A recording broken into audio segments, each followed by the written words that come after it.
Hello friends, welcome to దేవాంష్కా stories world. ఇప్పుడు మీరు వినబోతుంది ఏ మాయ చేసావే చెలియా స్టోరీలోని 18వ భాగం. ఇందు ఏడుస్తూ సోఫాలో కూర్చుని, అసలు అలా ఎలా అనుకున్నావు సూర్య నా గురించి? ఇదేనా నువ్వు నన్ను అర్థం చేసుకుంది? ముందు ప్రకాష్ గాడిని పట్టుకోవాలి. చెత్త వెధవ. నేను చెల్లి అంటూ సెంటిమెంట్ పూసి ఎంత ప్రేమగా మాట్లాడి ఇంతలా మోసం చేస్తాడని అనుకోలేదు. చెల్లి చెల్లి అంటూ నా జీవితంలో పెద్ద పల్లెం పెట్టావు. నిన్ను ఊరికి వదలనురా ప్రకాష్. నువ్వు ఎక్కడ ఉన్నావురా? ఒక్కసారి నాకు నువ్వు ఎక్కడ ఉన్నావో తెలియని నీ ఒంట్లో ఎముకలు లేకుండా మొత్తం సున్నం చేసి పెడతాను. ఈ ఇందు అంటే ఏంటో చూపిస్తాను. అయినా సునీత ఎందుకు నాకు అబద్ధం చెప్పింది? దానితో కూడా తేల్చుకోవాల్సిన లెక్కలు చాలా ఉన్నాయి. ఇదంతా చూస్తుంటే ఎవరో కావాలని నన్ను సూర్యని ట్రాప్ చేసి విడదీయాలని చూశారు అని అర్థమవుతుంది. కానీ ప్రకాష్కి తప్ప ఎవరికీ అవసరం ఉంది? ఒకవేళ మాయ అని ఆలోచిస్తూ, చచ, తను ఇలాంటి పనులు చేయదు, తను మనస్ఫూర్తిగా మమ్మల్ని యాక్సెప్ట్ చేసింది అని ఆలోచిస్తూ, ముందు ప్రకాష్ ఎక్కడ ఉన్నాడో తెలుసుకోవాలని, సూర్యకి తెలిసేమో అని అడగటానికి సూర్య దగ్గరికి వెళ్తుంది.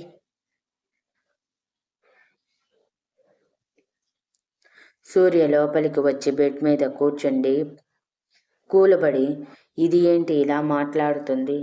అయినా దీనికి ఎంత ధైర్యం వచ్చింది? నాకే ఎదురు మాట్లాడుతుంది. నేను దానితో మాట్లాడకుండా ముట్టుకోకుండా ఉండాలా? లేకపోతే నన్ను వదిలేసి తన ఇంటికి వెళ్ళిపోతుందా? ఎవరిని బెదిరిస్తుంది? అసలు అది ఇంటికి గడప దాటి బయటికి వెళ్ళినప్పుడు కదా అని అనుకుంటూ ఉంటాడు. ఇందు లోపలికి వచ్చి సూర్య అలా కోపంగా ఉండటం చూసినా పట్టించుకోకుండా ఎదురుగా వెళ్ళి సూర్య వైపు చూడకుండా చుట్టుపక్కల దిక్కులు చూస్తూ, నీకు ప్రకాష్ ఎక్కడ ఉన్నాడో తెలుసా? నేను వాడిని చూసి 2 సంవత్సరాలు అవుతుంది. పెళ్ళయ్యాక బయటికి వెళ్ళి సంవత్సరం అవుతుంది. అప్పటి నుంచి ప్రకాష్ నాకు కనిపించలేదు. తనకి నాతో తన అవసరం తీరింది కదా, అందుకే నా ముందుకి రావటానికి మొహం చెల్లక కనిపించటం మానేశాడేమో. మీకు తెలుసా వాడు ఎక్కడ ఉన్నాడో అని కోపంగా అడుగుతుంది. సూర్య ఇందు అలా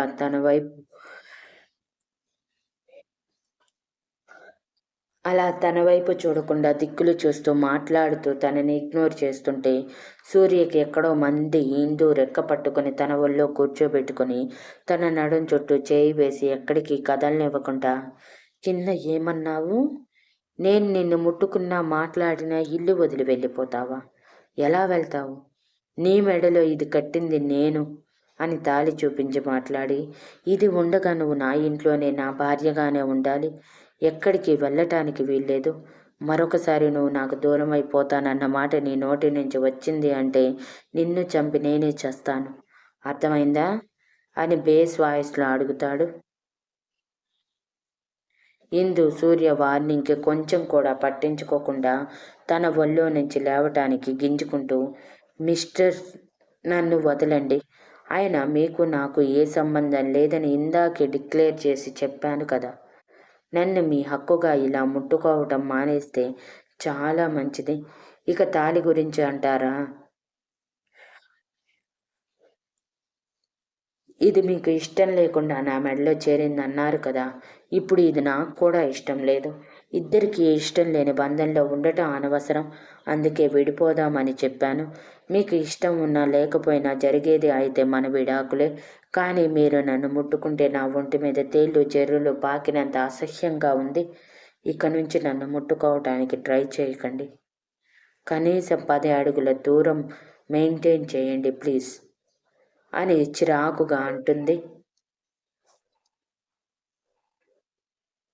ఇందు అలా అనగానే సూర్య చాలా బాధపడి ఒక్క క్షణం చేతులు లూజ్ చేయగానే ఇందు వెంటనే సూర్య చేతుల నుంచి విడిపించుకొని పైకి లేచి, మిస్టర్ సూర్య, మరొకసారి నా దగ్గర ఇటువంటి అడ్వాంటేజ్ తీసుకోవాలని ట్రై చేస్తే నాకు కరాటే వచ్చు, మీ ఎముకలు విరగొడతాను అని సీరియస్గా ఎటో చూస్తూ అంటుంది.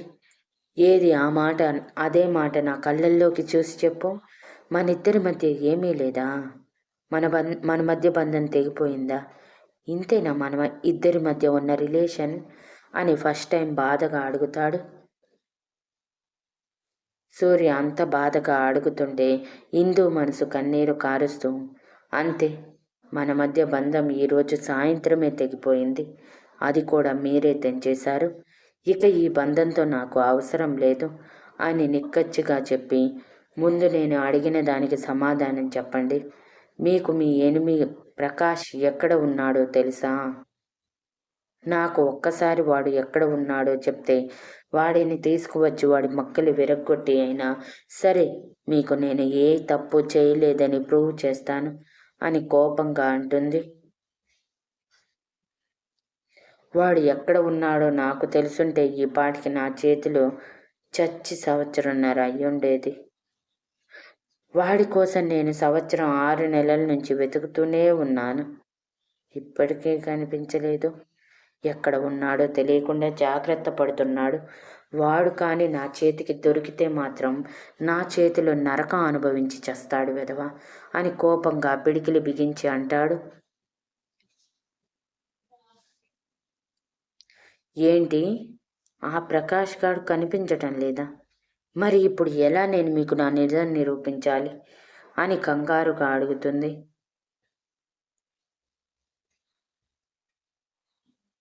అసలు నిజం ఏంటి? నిజం, నువ్వు చేసిన తప్పులు కూడా యాక్సెప్ట్ చేసి సైలెంట్గా ఉంటే అది అడ్వాంటేజ్గా తీసుకొని పిచ్చి పిచ్చిగా వాగుతున్నావు. సైలెంట్గా నా భార్యగా ఈ ఇంట్లో పడుండు. అవసరమా నీకు ఈ ఫీట్లన్నీ అని కోపంగా అడుగుతాడు. మిస్టర్ సూర్య, మీరు ఎక్కువగా మాట్లాడుతున్నారు.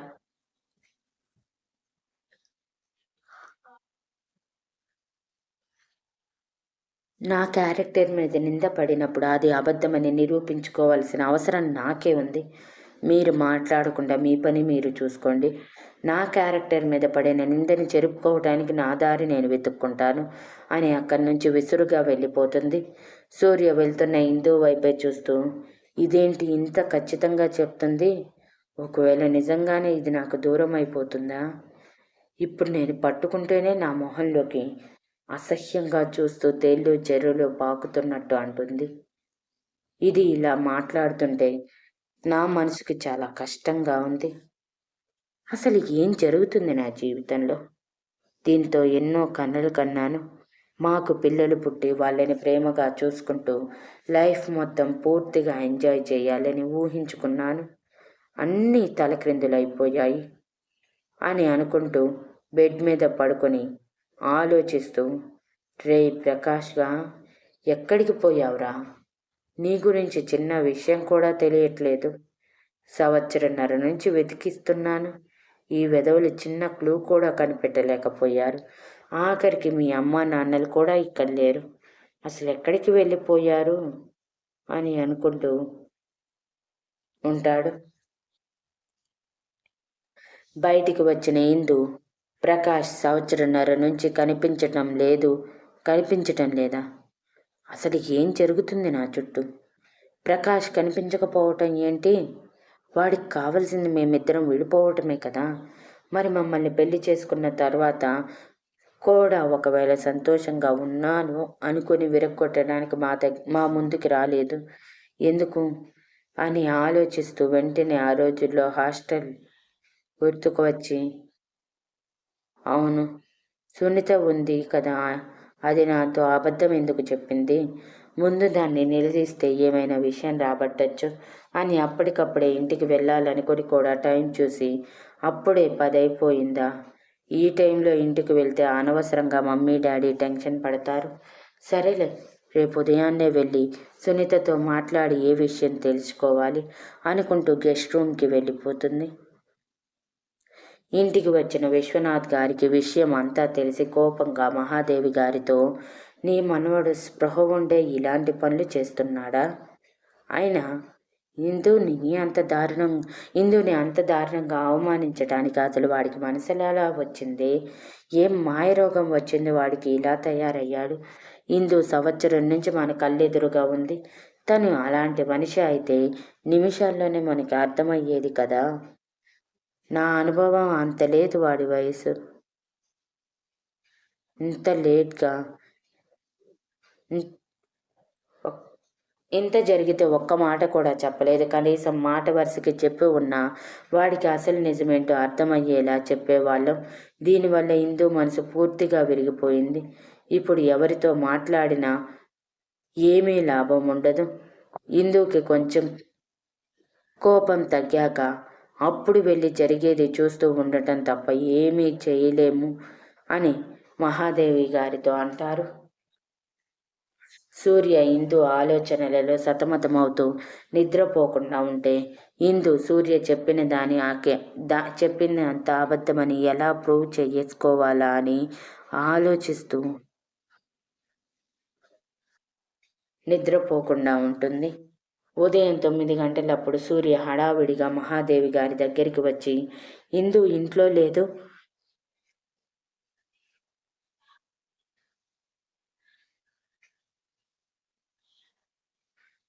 అసలేం జరిగిందంటే ఇందుకి పెళ్ళైనప్పటి నుంచి ఉదయం 5ంటికి లేచే అలవాటు ఉండటం వలన ఆ టైంకి మెలకువ వచ్చి వెంటనే పైకి లేచి రెడీ అయి కిందకి వెళ్ళి కిచెన్లోకి వెళ్తూ, అవును నేనెందుకు ఈ పనులన్నీ చెయ్యాలి, ఇక నుంచి నాకు అవసరమే లేదు కదా, అసలు నాకు ఈ ఇంటికి ఇక నుంచి ఏ సంబంధం లేదు అని మనసుని రాయిలా చేసుకుని అనుకుంటూ మళ్ళీ వెనక్కి వచ్చి, ఇంతకి సూర్య ఎలా ఉన్నాడో ఏమో, రాత్రి కూడా భోజనం చేయలేదు, అసలే ఆకలికి తట్టుకోలేడు అని బాధగా అనుకుంటుంది. అలా 9 గంటల సమయంలో బయటికి వచ్చిన మహాదేవి గారు నైట్ ఇల్లు ఎలా ఉందో ఉదయానికి కూడా అలానే ఉండటం చూసి, ఇదేంటి ఇందు ఈరోజు ఇల్లు క్లీన్ చేయలేదా, ఈ పాటికి ఇందు లేచి దేవుడికి పూజ కూడా చేసేది కదా, ఎందుకు ఇంకా లేవలేదు, నిన్న జరిగిన దానికి బాగానే ఉందా అని కంగారుగా అనుకుంటూ సూర్య రూమ్ దగ్గరికి వెళ్తుంది. సూర్య బెడ్ రెస్ట్కి ఆనుకొని కళ్ళు మూసుకొని ఇందు గురించి ఆలోచిస్తూ ఉంటాడు.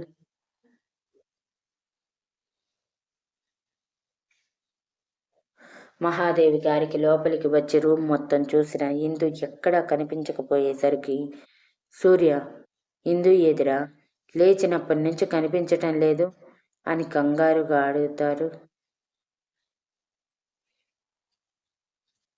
సూర్య వెంటనే కళ్ళు తెరిచి, అదేంటి నానమ్మ నన్ను అడుగుతున్నావు, అది నైట్ అంతా నా రూమ్కి రాలేదు కదా, మీ దగ్గరే ఉందనుకున్నాను, మీ దగ్గర లేదా, ఎక్కడికి వెళ్ళింది, కొంప తీసి నన్ను వదిలేసి వెళ్ళిపోయిందా అని హడావిడిగా ఇల్లంతా వెతుకుతాడు.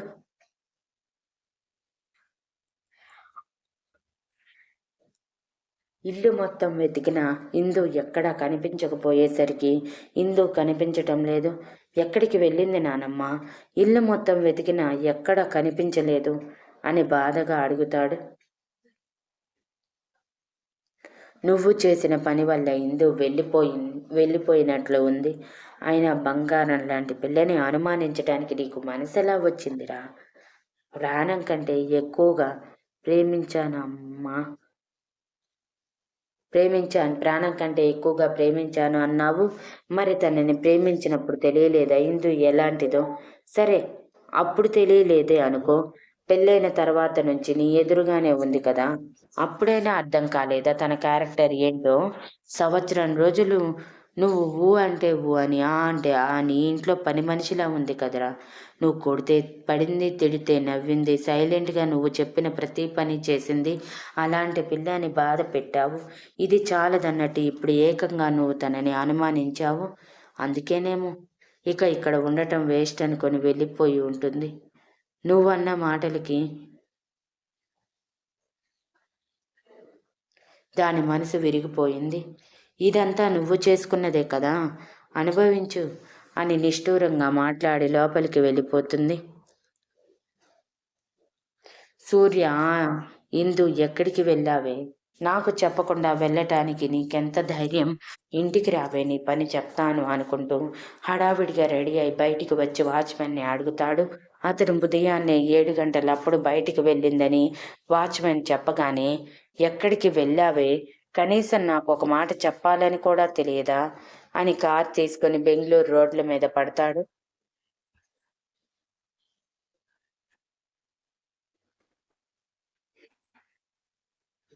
ఇందు 7 గంటలప్పుడు రూమ్ నుంచి బయటికి వచ్చి ఇక వెయిట్ చేయటం తన వల్ల కాక అప్పటికే మహాదేవి గారు లేకపోవటం వలన ఎవరికి చెప్పాలో అర్థం కాక ఒక్క క్షణం ఆలోచించి తను ఎవరికి చెప్పాల్సిన అవసరం లేదు అనుకుని బయలుదేరి ప్రతాప్ గారి ఇంటికి వెళ్తుంది.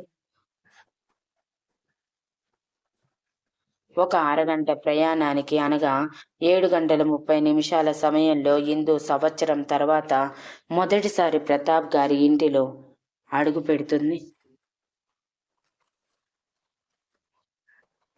అప్పటికే సునీత, పద్మావతి గారు హడావిడిగా టిఫిన్ చేస్తూ ఇందు ఇందుని గమనించరు.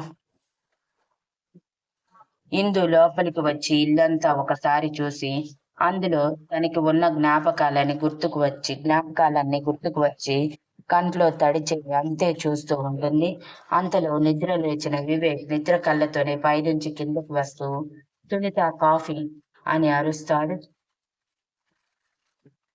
సంవత్సరం తర్వాత చూస్తున్న అన్నయ్యని చూసి ఇందు ఆగలేక పరిగెత్తుకుంటూ వివేక్ దగ్గరికి వెళ్లి గట్టిగా హత్తుకొని అన్నయ్య అని బోరున విలపిస్తుంది. సడన్ గా సంవత్సరం తర్వాత ఇందుని చూసిన వివేక్ ఒక్క క్షణం ఆనందంగా చూసి వెంటనే ఏడుస్తున్న ఇందుని చూసి కంగారుగా, ఏమైంది ఇందు, ఎందుకు ఏడుస్తున్నావు? అయినా సంవత్సరం తర్వాత మేము నీకు గుర్తుకు వచ్చామా? ఇప్పుడు మమ్మల్ని చూడటానికి వచ్చావు అని అడుగుతాడు. ఇందు వివేక్ నుంచి దూరం జరిగి, లేదు అన్నయ్య, మిమ్మల్ని నేను మర్చిపోగలనా? ప్రతిరోజు ప్రతి క్షణం మీరు గుర్తొస్తూనే ఉంటారు కానీ అని తన తాళి చూపించి, ఈ బంధం నిలుపుకోవటానికి ఇప్పటి వరకు మీ దగ్గరికి రాలేదు, ఇప్పుడు దీనికోసమే మీ దగ్గరికి వచ్చాను అని అర్థమయ్యి కానట్టు మాట్లాడుతుంది. నువ్వు ఏం మాట్లాడుతున్నావో నీకైనా అర్థమవుతుందా ఇందు? నాకైతే ముక్క కూడా అర్థం కావట్లేదు. ప్లీజ్ కొంచెం అర్థమయ్యేటట్టు చెప్పు. అవును, నువ్వు ఇక్కడికి వస్తున్న విషయం సూర్యకి తెలుసా? సూర్యనే నిన్ను డ్రాప్ చేశాడా? మరి సూర్య ఏంటి ఇంకా లోపలికి రాలేదు అంటూ ఆనందంగా గుమ్మం వైపు చూస్తూ అడుగుతాడు.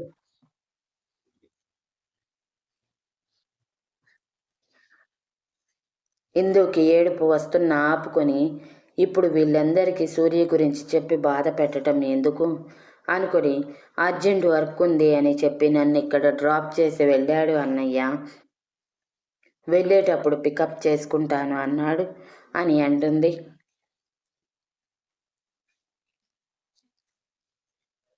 వీళ్ళ మాటలు విని వంటగదిలో నుంచి బయటికి వచ్చిన పద్మావతి గారు సునీత ఇందుని చూసి పద్మావతి గారు సంతోషంగా పరిగెత్తుకుంటూ వెళ్ళి ఇందుని దగ్గరికి తీసుకుని ఏడుస్తూ, ఎలా ఉన్నావే, ఇప్పటికి గుర్తుకు వచ్చిందా ఈ అమ్మ నీకు?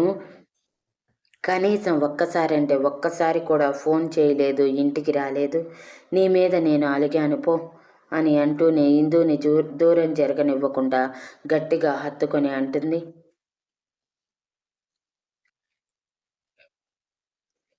సడన్గా వచ్చిన ఇందుని చూసి సునీత షాక్ అయ్యి, ఇదేంటి ఇక్కడికి తగలబడింది?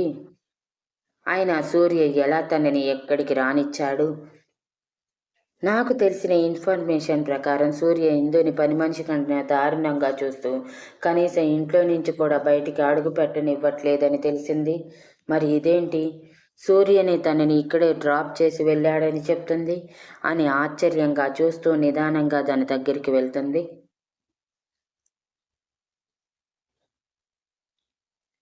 ఇందు కూడా ఏడుస్తూ, మిమ్మల్ని నేను ఎప్పుడైనా మర్చిపోతానా అమ్మా? మీరు నాకు ప్రతి క్షణం గుర్తుకు వస్తూనే ఉన్నారు, కానీ వచ్చే సమయం రాలేదు కాబట్టి ఇప్పటి వరకు ఈ గడప తొక్కలేదు. ఇప్పుడు సమయం వచ్చింది, వచ్చాను అంటూ వాళ్ళకి అర్థం కానట్టు మాట్లాడుతుంది. పద్మావతి గారు ఇందుని వదిలి అయోమయంగా చూస్తూ, నీకు అర్థం కాలేదు కదా అమ్మా? నాకు అర్థం కాలేదు. వచ్చినప్పటి నుంచి ఇంతే మాట్లాడుతుంది. అసలు ఏం వాగుతుందో దానికైనా తెలుసో లేదో ముందు దీని గురించి నాన్నకి చెప్పాలి. ప్రతిరోజు ఇందుని కలవరిస్తున్నారు కదా అని వివేక్ సంతోషంగా నవ్వుతూ చెప్పి పరిగెత్తుకుంటూ ప్రతాప్ గారి దగ్గరికి వెళ్తాడు.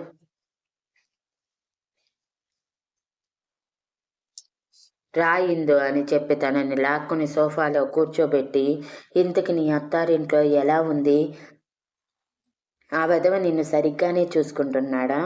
ఇంకా ఏమైనా ఇబ్బంది పెడుతున్నాడా?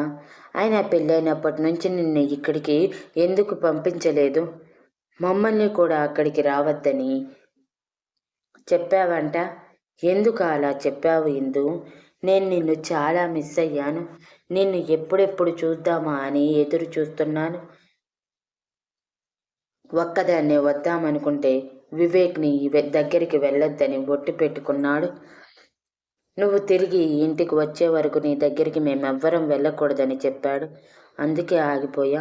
అవును, నేనే మాట్లాడుతున్నాను, నువ్వేం మాట్లాడవేంటి ఇందు అని పద్మావతి గారు నాన్ స్టాప్గా క్వశ్చన్స్ వేస్తూ అడుగుతారు.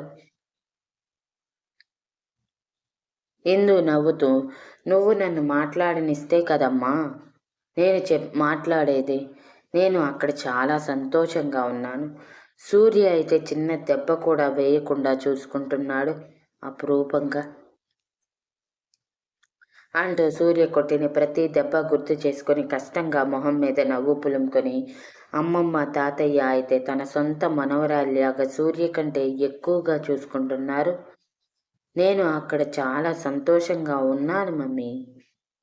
నాకు ఇక్కడికి రావాలి అనిపించింది, కానీ సూర్య ఇక్కడికి నన్ను పంపిస్తే తన మీద ప్రేమ తగ్గిపోతుందేమోనని భయంతో ఇప్పటి వరకు రానివ్వలేదు అంతే అని చెప్పి సునీత వైపు తిరిగి, ఎలా ఉన్నావు సునీత? నీతో చాలా మాట్లాడాలని ఉంది. నీతో మాట్లాడటానికి పనిగట్టుకొని మరీ వచ్చాను అంటూ మరో అర్థం వచ్చేలా నవ్వుతూ అంటుంది. సునీత టెన్షన్గా ఇందు వైపు చూస్తూ, నాతో ఏం మాట్లాడాలి ఇందు?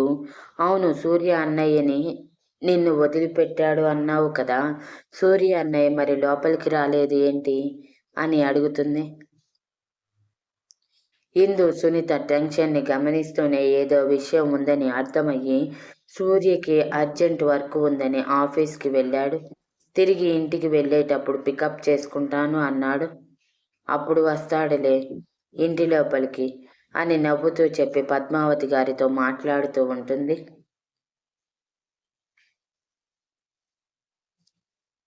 Thank you for listening and please like, share, comment and subscribe.